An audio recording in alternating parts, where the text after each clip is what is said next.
সবাই আমাকে নিয়ে কাজ করতে চায়। আমার একটা ফেস ভ্যালু ডিমান্ড তৈরি হয়েছে। আসলে যে প্রোগ্রামগুলোতে ইন্ডিভিজুয়াল ইনভাইটেশন পায় সেগুলোতেই যায়।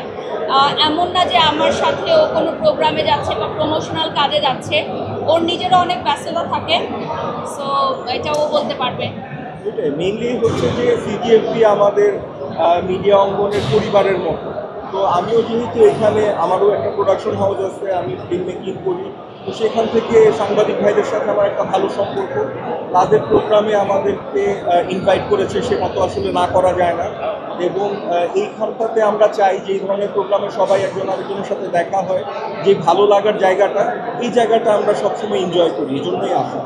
আপনার দপ্তরে অনেকেই বলে যে আপনি লাইভে এসে দেখাবি করে কথা বলেন, কতটুকু সত্যি? না, আমি এরকম কখনো শুনিনি। আমি এরকম আসলে পারিও না। আমি খুব প্রফেশনাল কথা বলি। অনেকেই বলে যে আপু ব্যক্তিগত কিছু কথা বলেন, তো আমি বলি না, এজন্য হয়তো অনেকে একটু মনক্ষুণ্ণ হয়। আমি একদমই প্রফেশনাল, কাজের বাহিরে আর কোনো কথা বলি না। আমার লাইফগুলো আপনি আবার একটু দেখবেন।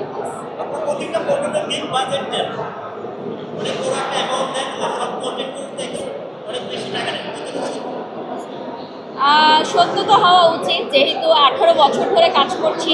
আমার এক্সপেরিয়েন্স, আমার ফেস ভ্যালু, আমার ফ্যান ফলোয়ার্স, আমার কাজের অভিজ্ঞতা এবং আমার কাজের দক্ষতার উপর ডিপেন্ড করেই হচ্ছে আমরা একটা পারিশ্রমিক চার্জ করি। নতুন যে মেয়েরা কাজ করতে আসছে তারা কম পারিশ্রমিক চার্জ করবে। আমি নিজেও অনেক কম পারিশ্রমিকে কাজ করেছি একটা সময়। সো এখন আমার যেহেতু সবাই আমাকে নিয়ে কাজ করতে চায়, আমার একটা ফেস ভ্যালু ডিমান্ড তৈরি হয়েছে। সো দ্যাটস ওয়াই আমি হাই রেমুনারেশনে কাজ করছি। That's very simple. এটা শুধু আমি না, সব তারকারাই করে থাকে। নাটকের শিল্পীদের কথা বলেন, বড় পর্দায় সিনেমার হিরো হিরোইনদের কথা বলেন। সো আমাদের সেক্টরটাও হয়তো মোবাইলে, বাট এটাও কিন্তু অনেক বড় একটা সেক্টর এখন তৈরি হচ্ছে। আপনার কারণে অনেকেরই কাজ পাচ্ছেন, অনেকে অভিযোগ দিচ্ছে বাড়িটার কারণে কাজ পাচ্ছেন। দেখুন, এখন এটা আসলে আমার রিজিক উপর থেকে নির্ধারণ করা।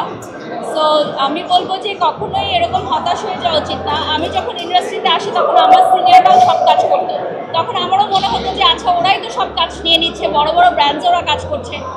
সো এটা আসলে এক একটা টাইম পিরিয়ড যায়। এখন আমার যেই টাইম পিরিয়ডটা যাচ্ছে এখানে হয়তো আমি খুব ভালো কাজ করছি, আমি সাকসেসফুলি কাজ করছি। সো দোয়া করবেন যাতে এই ধারাবাহিকতা ধরে রাখতে পারি, কারণ এটা অর্জন করাটা যেমন সোজা, ধরে রাখাটা ততটাই করছি। আমি খুব প্রফেশনাল কথা বলি। অনেকেই বলে যে আপু ব্যক্তিগত কিছু কথা বলেন, তো আমি বলি না, এজন্য হয়তো অনেকে একটু মনক্ষুণ্ণ হয়। আমি একদমই প্রফেশনাল, কাজের বাহিরে আর কোনো কথা বলি না। আমার লাইফগুলো আপনি আবার একটু দেখবেন।